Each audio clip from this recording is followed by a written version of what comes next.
بسم اللہ الرحمن الرحیم۔ السلام علیکم ورحمۃ اللہ۔ آج ہم کتاب مشکوٰۃ المصابیح شروع کرنے جا رہے ہیں۔ سب سے پہلے اس کتاب کو کس نے ترتیب دیا اس کے بارے میں جاننا انتہائی ضروری ہے۔ تو سب سے پہلی بات یہ ہے کہ یہ کتاب دو حصوں پر مشتمل ہے، یعنی پہلا حصہ اس کا مصابیح اور دوسرا مشکوٰۃ، تو دونوں کا مجموعہ یعنی مشکوٰۃ المصابیح۔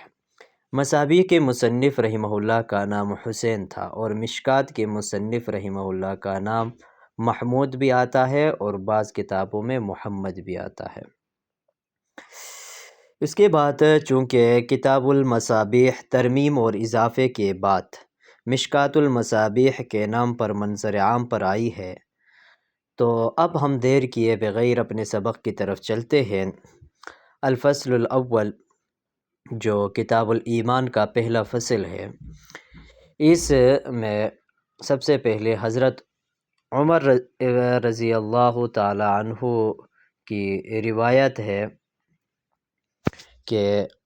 عن عمر بن الخطاب رضی اللہ تعالی عنہ قال بینما نحن عند رسول اللہ صلی اللہ علیہ وسلم ذات یوم، فرما رہے ہیں کہ ایک دن ہم رسول اللہ صلی اللہ علیہ وسلم کے مجلس مبارک میں بیٹھے ہوئے تھے، اور اذا طلع علینا رجل، کہ اچانک ہمارے پاس یعنی مجلس کے اندر ایک آدمی آیا، شدید بیاض الثیاب، انتہائی سفید لباس پہنا ہوا تھا، اور شدید سواد الشعر، اور نہایت یعنی بال جو تھے نہایت سیاہ چمکدار تھے، لا یرا علیہ اثر السفر، اس پر نہ تو کوئی سفر کی علامت نظر آ رہی تھی، ولا یعرفہ منا احد، اور نہ ہم میں سے کوئی ایک ان کو جانتا تھا، یعنی مجلس میں جتنے بھی صحابہ بیٹھے ہوئے تھے وہ بھی ان شخص کو نہیں جانتے تھے۔ حتی جلس الی النبی صلی اللہ علیہ وسلم فاسند رکبتیہ الی رکبتیہ،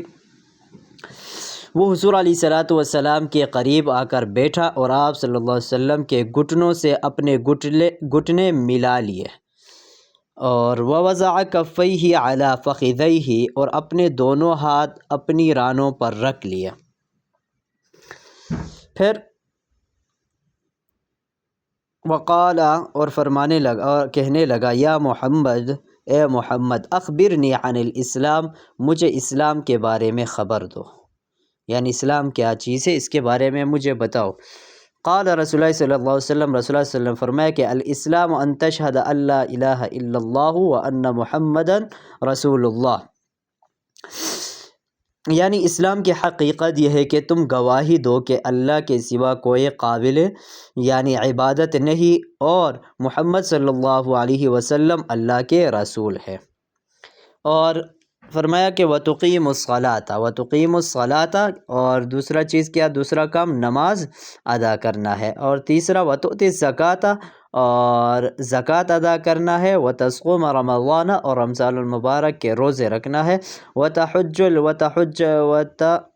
الْبَيْتَ، اور بیت اللہ کا حج کرنا ہے، إِنِ اسْتَطَعْتَ إِلَيْهِ سَبِيلًا، یعنی اگر ممکن ہو بیت اللہ تک پہنچنا ممکن ہو اور زاد راہ موجود ہو تو بیت اللہ کا حج کرنا، یہ کیا ہے، یہ تمام چیزیں اسلام کے اندر داخل ہے۔ قال، وہ شخص کہنے لگا، صدقت، اور پہلے سوال بھی کیا، اور جب حضور علیہ السلام نے جواب دیا، جواب میں فرمایا کہ صدقت، آپ بالکل سچ کہہ رہے ہیں، درست کہہ رہے ہیں۔ فعجبنا له يسأله ويصدقه، حضرت ابوبکر صدیق رضی اللہ تعالیٰ عنہ فرما رہے ہیں کہ عجیب بات یہ ہے کہ ہمیں اس بات پہ تعجب ہوا کہ وہ شخص سوال بھی کر رہا ہے اور ساتھ میں یعنی جواب کی تصدیق بھی کر رہا ہے۔ تو آج کے لیے اتنا کافی ہے، تو اب آتے ہیں اس کی مختصر سی تفسیر یعنی تشریح کی طرح۔ تو یہاں پر سب سے پہلی بات یہ ہے کہ یہ حضرت جبرائیل علیہ السلام تھا، یہ شخص جو انتہائی سفید عمدہ لباس پہنا تھا اور سیاہ چمکدار بالوں والا، جس پر سفر کے بھی کوئی اثرات نہیں تھے، یہ حضرت جبرائیل علیہ السلام تھا۔ اس حدیث کو حدیث جبریل بھی کہا جاتا ہے۔ جس طرح سورہ فاتحہ کو ہم ام القرآن کہتے ہیں، تو اس حدیث کو جو اب مکمل نہیں ہوئی ہے، انشاءاللہ دوسری ویڈیو میں یہ مکمل آ جائے گی، تو اس میں اس حدیث کو ام السنہ کہا جاتا ہے۔ ام السنہ یعنی حدیثوں کی ماں، کیونکہ اس حدیث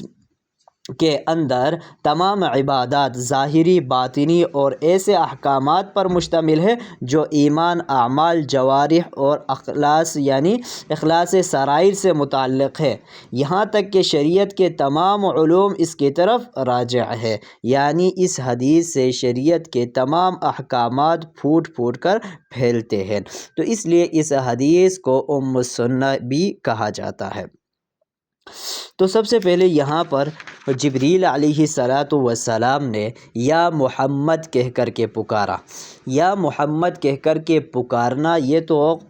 یعنی قرآن مجید میں آیا ہے کہ آپ رسول اللہ صلی اللہ علیہ وسلم کے نام لے کر نہیں پکار سکتے، تو پھر جبریل علیہ السلام نے نام لے کر کیوں پکارا؟ تو اس کا جواب، بہترین عمدہ جواب یہ دیا جاتا ہے کہ وہ حکم انسانوں کے لیے ہے، فرشتوں کے لیے نہیں ہے۔ تو جبریل علیہ السلام انسانوں میں سے نہیں بلکہ جنات میں یعنی فرشتوں میں سے ہے، فرشتوں میں سے ہے۔ تو آج